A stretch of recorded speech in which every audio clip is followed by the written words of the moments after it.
Hello everyone and welcome to my channel. I am Sunidhi and today we'll study about soil mechanics topic permeability of soil. आपका स्वागत है मेरे channel में। आज जो हम टॉपिक पढ़ने वाले हैं वो है permeability of soil. Permeability of soil क्या होता है, इसको कौन से फैक्टर्स अफेक्ट करते हैं, इनकी प्रॉपर्टीज क्या होती है, ये सारा टॉपिक आज हम डिटेल में पढ़ने वाले हैं। आइए स्टार्ट करते हैं। permeability of soil क्या होता है। हमारा आज का टॉपिक है factors affecting permeability of soil. Soil की परमेबिलिटी में ऐसे कौन से फैक्टर्स होते हैं जो उसको अफेक्ट करते हैं, जिनकी वजह से परमेबिलिटी कम या ज़्यादा होती है।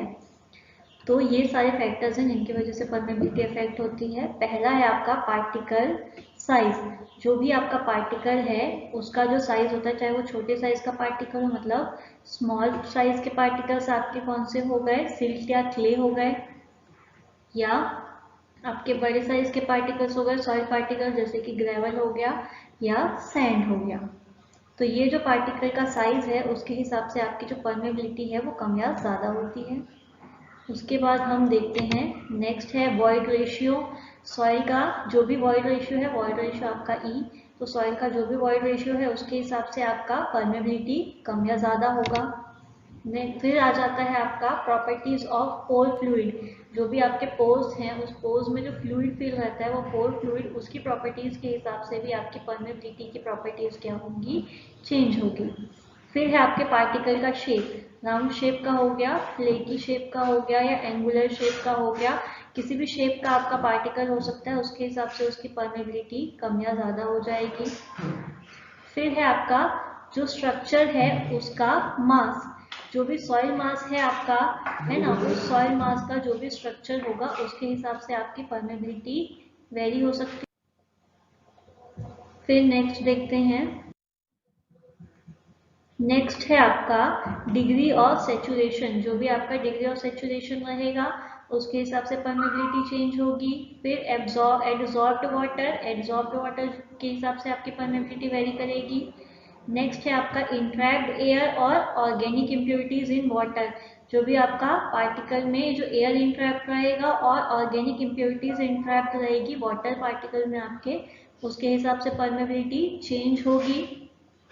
फिर टेम्परेचर, टेम्परेचर कम ज़्यादा होगा तो सॉइल की परमेबिलिटी में इफेक्ट पड़ेगा।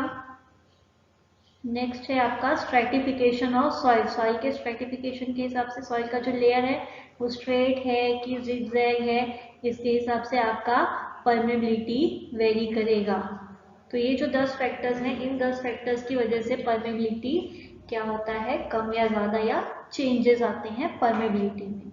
अब एक एक करके इसको डिटेल, पहला हम पढ़ेंगे परमेबिलिटी सॉइल किससे अफेक्ट करता है, आपका पार्टिकल के साइज के ऊपर अफेक्ट करता है, पार्टिकल साइज या grain size. The permeability varies approximately as the square of the grain size. Grain size के आप स्क्वायर कर दो, उसको डबल कर दो, तो उससे वो क्या करता है, अफेक्ट पड़ता है किसमें, परमेबिलिटी में। मतलब साइज को आप दुगना कर दोगे तो परमेबिलिटी में चेंजेस आएंगे। ठीक है, मान लो आपका साइज का क्या था, 2 मीटर का डायमीटर था पार्टिकल का, अब 2 का आप क्या कर दो, स्क्वायर कर दो, मतलब 4 कर दिए, 4 मीटर का डायमीटर, तो आपकी परमेबिलिटी क्या होगी, चेंज होगी।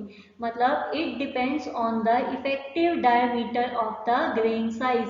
आपका ग्रेन साइज है, उसका इफेक्टिव डायमीटर जो होगा उस पे ये क्या करता है, डायरेक्टली डिपेंड करता है। तो के आपका क्या है, परमेबिलिटी है। के किस पे डिपेंड कर रहा है, आपका पार्टिकल के डायमीटर के स्क्वायर पे, या जो भी आपका पार्टिकल का साइज है उसका स्क्वायर ले लेंगे तो इफेक्ट करेगा। और यहाँ पे ये आपका कांस्टेंट है, तो k is equal to 100 d10 particle का साइज हो गया स्क्वायर। तो ये हमारा पार्टिकल के साइज के ऊपर डिपेंड करेगा।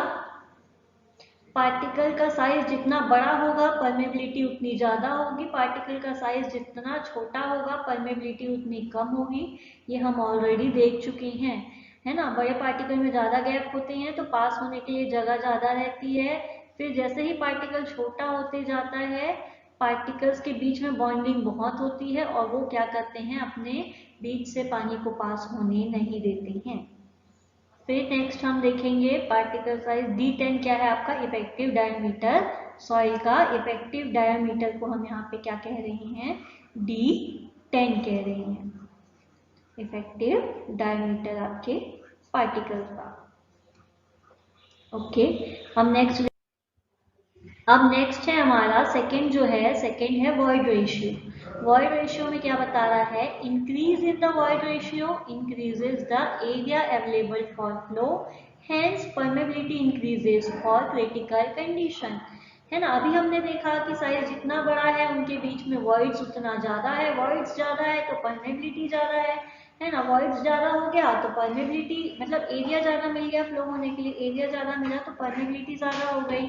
तो यही चीज यहाँ पे आपका बता रहा है वॉइड रेशियो में क्या, K is directly proportional to E cube by 1 plus E। ये आपका किस पे डिपेंड कर रहा है, वॉइड रेशियो में सीधा सीधा परमेबिलिटी डिपेंड कर रहा है। E हमको पता है, E क्या होता है, वॉइड रेशियो होता है।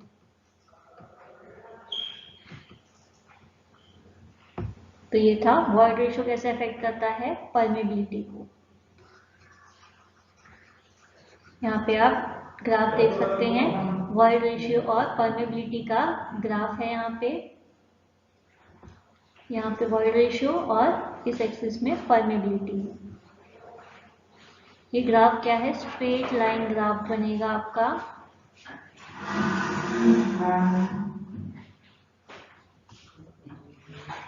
दोनों क्या है, प्रोपोर्शनल है, इसलिए आपका स्ट्रेट लाइन ग्राफ बन रहा है। तो ये है वॉइड रेशियो कैसे अफेक्ट करता है परमेबिलिटी को। ठीक, अभी हमारा नेक्स्ट जो है वो है पोर फ्लूइड। थर्ड जो हमारा है properties of pore fluid. Pore fluid क्या होता है, पोर फ्लूइड ऐसा फ्लूइड होता है जो हमारा सॉइल पार्टिकल है, ये सॉइल पार्टिकल्स हैं, ये बड़े बड़े दो सॉइल पार्टिकल्स हो गए। अब इनके बीच से जो पानी पास होगा किससे, पोर्स के थ्रू। ये जो येलो वाला ये वाटर है, अब ये वाटर किसके थ्रू जा रहा है, पोर्स के थ्रू जा रहा है। और वाटर, कुछ वाटर जो होता है पोर्स में रह जाता है, तो यही हमारा क्या कहलाता है, जो fluid, pore fluids are fluids that occupy pore spaces in a soil और रॉक। जो पोर्स के बीच की जो जगह होती है उन जगह को कोई फ्लूइड जब ऑक्यूपाई कर लेता है, इन जगह में जब फ्लूइड रह जाता है उसी फ्लूइड को हम क्या कहते हैं, पोर फ्लूइड कहते हैं। ठीक है, अब ये हमारा पोर फ्लूइड हो गया। तो अब इसी को आगे देखते हैं। Permeability is directly proportional to the unit weight of pore fluid and inversely proportional to the viscosity of pore fluid. मतलब आपका K जो है वो डायरेक्टली प्रोपोर्शनल है किसके, यूनिट वेट ऑफ वाटर जो आपका फ्लूइड है उसके। और K किसके इनवर्सली प्रोपोर्शनल हो गया, K इनवर्सली प्रोपोर्शनल है आपका विस्कोसिटी ऑफ पोर फ्लूइड के। तो यहाँ पे K किसके बराबर हो गया, K is directly proportional to gamma W divided by mu. ये आपका रिलेशन कहाँ से निकला, प्रॉपर्टीज ऑफ पोर फ्लूइड से ये रिलेशन हमारा निकला है, जिसमें K और म्यू को हम कांस्टेंट ले सकते हैं। अब नेक्स्ट देखते हैं, नेक्स्ट किस पे डिपेंड कर रहा है हमारा सॉइल का प्रॉपर्टी, आपका पार्टिकल के शेप के ऊपर डिपेंड करता है। आपका पार्टिकल का शेप कैसा है उसके ऊपर भी डिपेंड करेगा।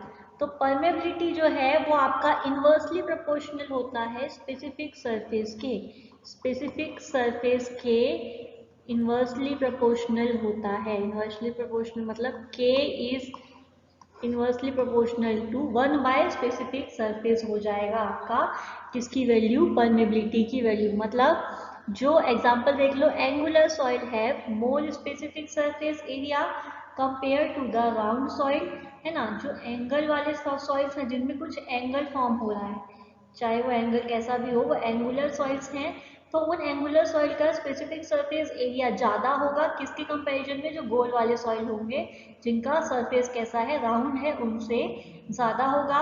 मतलब क्या बोल रहा है, soil with angular particle is less permeable than soil of rounder particle. ये क्यों होगा, अगर वो एंगुलर है तो एंगुलर है तो उन लोग का आपस में फिट बैठ जाएंगे, इनके बीच में वॉइड्स होने के चांसेस थोड़े से कम हो जाएंगे। एज कंपेयर टू राउंडेड है तो राउंडेड में इनके बीच में वॉइड्स ज़्यादा रहेंगे क्योंकि एक दूसरे के साथ आपस में बैठेंगे नहीं। तो इसीलिए एंगुलर पार्टिकल का परमेबिलिटी कम होता है राउंडेड पार्टिकल से मिलाएंगे तो उस केस में। फिर नेक्स्ट है आपका structure of soil mass. Soil मास का स्ट्रक्चर कैसा है, जो आपका सॉइल है उसका स्ट्रक्चर कैसा बना है उसके ऊपर भी आपकी परमेबिलिटी डिपेंड करती है। For the same void ratio the permeability is more for flocculent structure as compare to disperse structure. मतलब वॉइड रेशियो अगर आपका बराबर है, ठीक है, कोई भी सॉइल है, हमने दो टाइप के सॉइल लिए, ये सॉइल 1 हो गया और ये हमारा सॉइल 2 हो गया। हमने दो टाइप के सॉइल ले लिए हैं, ये हमारा सॉइल पार्टिकल 1 हो गया और ये हमारा सॉइल पार्टिकल 2 हो गया। अब ये यहाँ पे देखना, सॉइल पार्टिकल 1 की भी हमारी जो वॉइड रेशियो है वो भी ई है और सॉइल पार्टिकल 2 का भी वॉइड रेशियो हमारा ई है। तो अब यहाँ पे दो टाइप के पार्टिकल्स बन रहे हैं, फ्लोक्वेंट स्ट्रक्चर या डिस्पर्स स्ट्रक्चर। दो सॉइल ले लिया, एक सॉइल हमारा फ्लोक्वेंट है और एक सॉइल हमारा क्या है, डिस्पर्स्ड है। तो बोल रहा है for same void ratio the permeability is more for flocculent structure as compare to the disperse structure. Void ratio क्या है, ठीक है, एक वॉइड रेशियो दोनों साइड का हमने देखा ई है, बट परमेबिलिटी किसकी ज्यादा बोल रहा है, फ्लोक्युलेंट स्ट्रक्चर की परमेबिलिटी ज्यादा है as compare to disperse structure. अब यहाँ पे देखो फ्लोक्युलेंट और डिस्पर्स स्ट्रक्चर क्या होंगे। फ्लोक्युलेंट ऐसा स्ट्रक्चर है जो कि स्ट्रेट नहीं है, ठीक है ना, इसका जो सॉइल पार्टिकल्स के जो बीच का जो बॉन्डिंग है वो क्या है, एकदम स्ट्रॉन्ग बॉन्डिंग नहीं है। ये आपस में क्या कर रहे हैं, रिएक्ट करके एक दूसरे से दूर जा रहे हैं, ठीक है, आपस में एक दूसरे से रिएक्ट करके दूर जा रहे हैं। तो इनको आप देखोगे तो ये एक दूसरे के साथ क्या नहीं हो रहे हैं, देखो यहाँ पे क्या हो रहा है, यहाँ पे इनकी बॉन्डिंग ठीक है, ये दोनों आपस में क्या कर लिए हैं, इक्विलिब्रियम में आ गए हैं, इसलिए इनका स्ट्रक्चर को आप क्या बोल सकते हो, स्टेबल है, स्टेबल है यहाँ पे। अब यहीं से एक आध आइटम इधर उधर होगा तो ये वापस से क्या होगा, बिखर जाएगा। तो फ्लोक्युलेंट आपका बिखर गया और डिस्पर्स आपका क्या हो गया, स्टेबल हो गया। तो यही है, तो जो बिखरा हुआ स्ट्रक्चर रहेगा उनकी जो वॉइड रेशियो है, सॉरी उनकी जो परमेबिलिटी है वो ज़्यादा रहेगी, क्योंकि इनके बीच से वॉइड पास होने के लिए ज़्यादा जगह मिलेगी, वॉइड ज़्यादा रहेंगे तो वाटर जल्दी पास होगा। वहीं आप पे डिस्पर्स स्टेबल स्ट्रक्चर रहेगा, आपस में बॉन्डिंग ज़्यादा रहेगी तो पास होने के लिए जगह नहीं देगा, तो डिस्पर्स स्ट्रक्चर में आपकी परमेबिलिटी क्या हो जाएगी, कम हो जाएगी।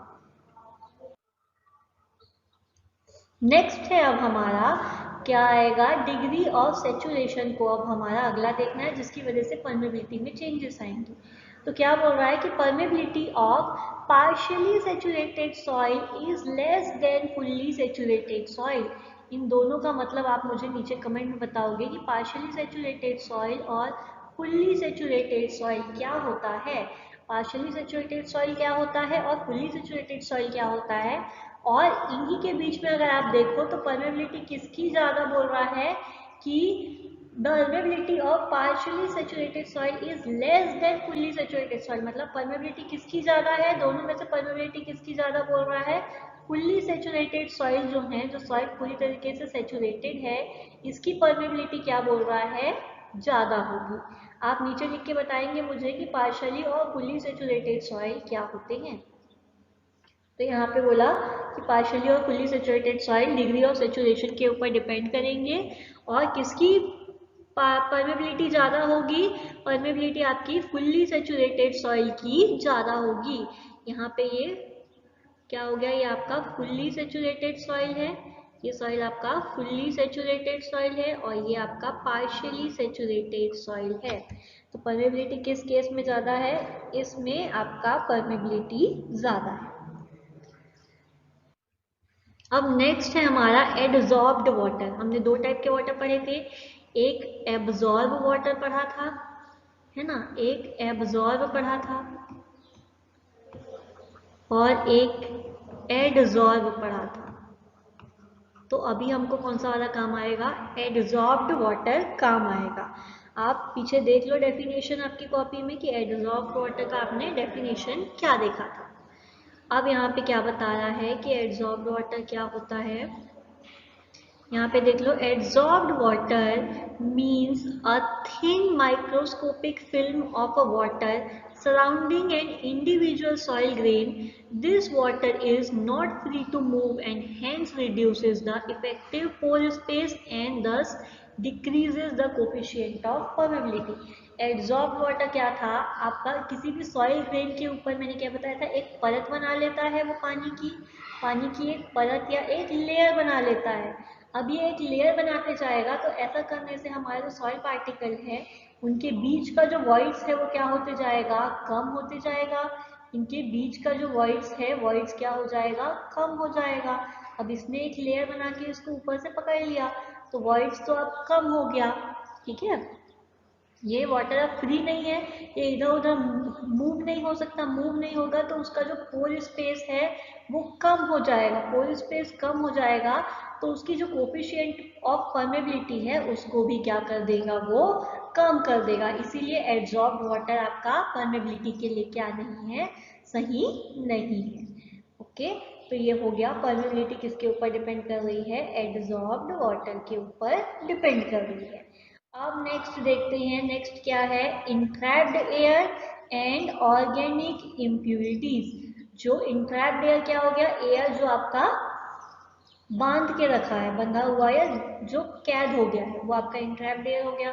तो पढ़ लेते हैं क्या बोल रहा है, the organic impurities and entrapped air obstruct the flow of coefficient of obstruct the flow and the coefficient of permeability is reduced due to their presence। अब आपका ये क्या है, सॉइल पार्टिकल्स हैं। अब इन सॉइल पार्टिकल्स के बीच में कुछ कचरा आ गया, ठीक है ना, आपका इम्प्योरिटीज क्या हो गया, कुछ तरीके के कचरे आ गए, है ना, या एयर पार्टिकल्स उसको क्या करके रख दिया, एयर पार्टिकल्स ने वहां पे क्या किया है, थोड़ा वहां जगह घेर लिया है, एयर के पार्टिकल्स ने यहाँ जगह घेर लिया, जिसकी वजह से क्या हो रहा है, वाटर को पास होने में दिक्कत हो रही है। वाटर ही पास नहीं हो पाएगा तो कोएफिशिएंट ऑफ परमेबिलिटी क्या होगी, कम हो जाएगी। मतलब किसी भी तरीके का आप उसके बीच में कोई भी बाधा डाल दोगे, कुछ भी ऑब्स्ट्रक्शंस डाल दोगे तो उसकी वजह से उसका क्या होगा, परमेबिलिटी इफेक्ट करेगा और परमेबिलिटी क्या हो जाएगी, कम हो जाएगी। तो ये था किसकी वजह से, इंट्रैप्ड एयर और आपका ऑर्गेनिक इम्प्योरिटीज। देख लो यहाँ पे ये जो पोर्शन दिख रहा है, ब्लैक ब्लैक पोर्शन दिख रहा है, यहाँ पे आपका एयर या वाटर जो है वो बाधा बना के रख ले रहा है यहाँ पे, जिसकी वजह से ऑब्स्ट्रक्शंस हो जा रहे हैं, ऑर्गेनिक इम्प्योरिटीज हो गई या इंट्रैप्ड एयर हो गया, जिसकी वजह से यहाँ पे वो लेयर को ब्लॉक कर दिया और उसमें से पानी पास नहीं होने देगा और परमेबिलिटी को कम कर देगा। तो ये था इंट्रैप्ड एयर एंड ऑर्गेनिक इम्प्योरिटीज। फिर नेक्स्ट है टेम्परेचर। टेम्परेचर जो आपका तापमान बढ़ेगा कम होगा तो उसकी वजह से परमेबिलिटी में क्या इफेक्ट पड़ेगा, देख लेते हैं। तो यहाँ पे क्या बोल रहा है, the viscosity of pore fluid, the viscosity of pore fluid decreases with the temperature. ठीक है, विस्कोसिटी आपका क्या होगा, कम होगा विथ द टेम्परेचर, टेम्परेचर के साथ साथ में विस्कोसिटी आपका कम होगा। Permeability increases with the temperature, but permeability क्या होगी, परमेबिलिटी को क्या बोल रहा है, बढ़ेगा, किसके साथ साथ, टेम्परेचर बढ़ेगा तो परमेबिलिटी बढ़ेगा। As a unit weight of pore fluid does not change much with the change in temperature. जो भी पोर फ्लूइड है, जो भी पोर्स के बीच में जो फ्लूइड्स है उसका यूनिट वेट तो चेंज नहीं हो रहा है टेम्परेचर की वजह से। इसी वजह से टेम्परेचर क्या होता है, जब भी आपका टेम्परेचर में चेंजेस आएगा तो परमेबिलिटी भी आपका चेंज होगा, टेम्परेचर बढ़ेगा तो परमेबिलिटी भी क्या होगी, बढ़ेगी। तो ये था टेम्परेचर के साथ में उसका वेरिएशन, परमेबिलिटी चेंज होगी तो टेम्परेचर भी चेंज होगा, टेम्परेचर बढ़ेगा तो परमेबिलिटी भी बढ़ेगी। अब लास्ट है हमारा इसमें स्ट्रैटिफिकेशन ऑफ सॉइल। सॉइल के स्ट्रैटिफिकेशन के हिसाब से भी आपका परमेबिलिटी अफेक्ट करेगा। Stratified soils are those soils which are formed by layer upon layer of the earth और dust deposited on each other. ठीक है, स्ट्रेटिफाइड सॉइल कैसे फॉर्म होता है, ये ऐसी सॉइल है जो कैसे बन रहा है, लेयर बाय लेयर बनता है, किस चीज से, layer by layer of earth या dust deposited on each other. एक बार अर्थ का लेयर के ऊपर डस्ट का लेयर या कोई भी आपकी इम्प्योरिटीज की लेयर ऐसे एक दूसरे के ऊपर जमती जा रही हैं और ये सीधी सीधी जमती जा रही हैं, तो ये क्या बनता है, स्ट्रेटिफाइड सॉइल बनाते जाता है। फिर बोल रहा है if the flow is parallel to the layer of stratification, ये आपका स्ट्रेटिफाइड सॉइल है, और अगर आपका जो वाटर लेवल है वो वाटर लेवल इसी तरफ है और वाटर का फ्लो का जो एरिया है वो डायरेक्शन है जो इसी तरफ फ्लो हो रहा है, सॉइल के स्ट्रेटिफिकेशन के साथ में ही फ्लो हो रहा है, तो क्या बोलता है कि परमेबिलिटी इस केस में मैक्सिमम रहेगी।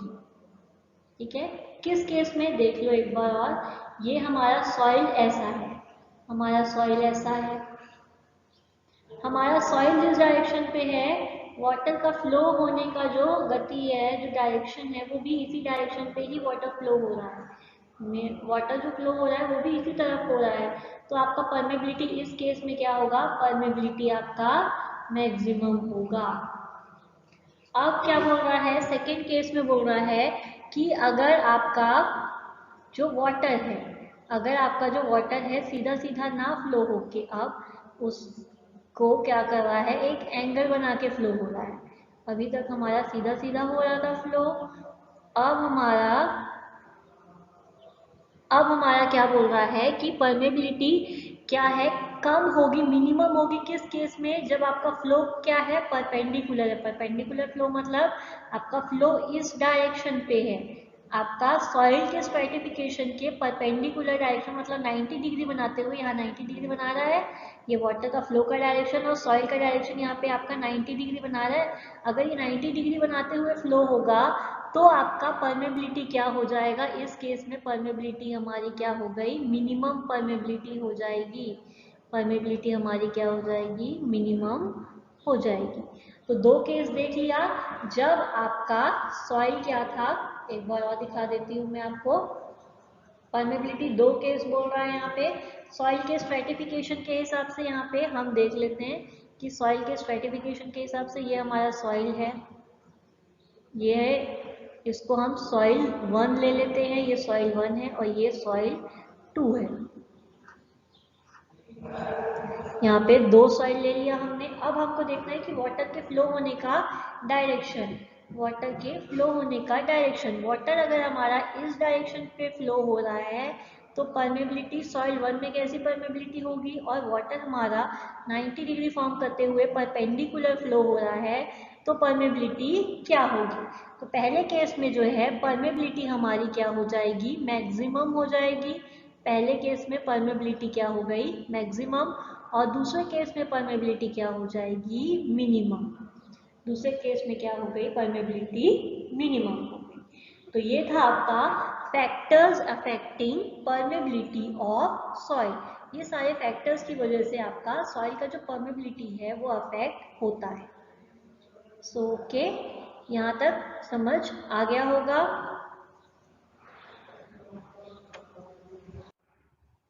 अब जो नेक्स्ट पढ़ेंगे वो है वाटर फ्लो, वाटर कैसे फ्लो होता है, आपको पता है वाटर या तो स्ट्रेट फ्लो होता है या तो जिगजैग फ्लो होता है, स्ट्रेट को क्या बोलते हैं और जिगजैग को क्या बोलते हैं, स्ट्रेट आपका लेमिनार हो गया और जिगजैग आपका हो गया टर्बुलेंट फ्लो, जिगजैग फ्लो हो गया टर्बुलेंट फ्लो।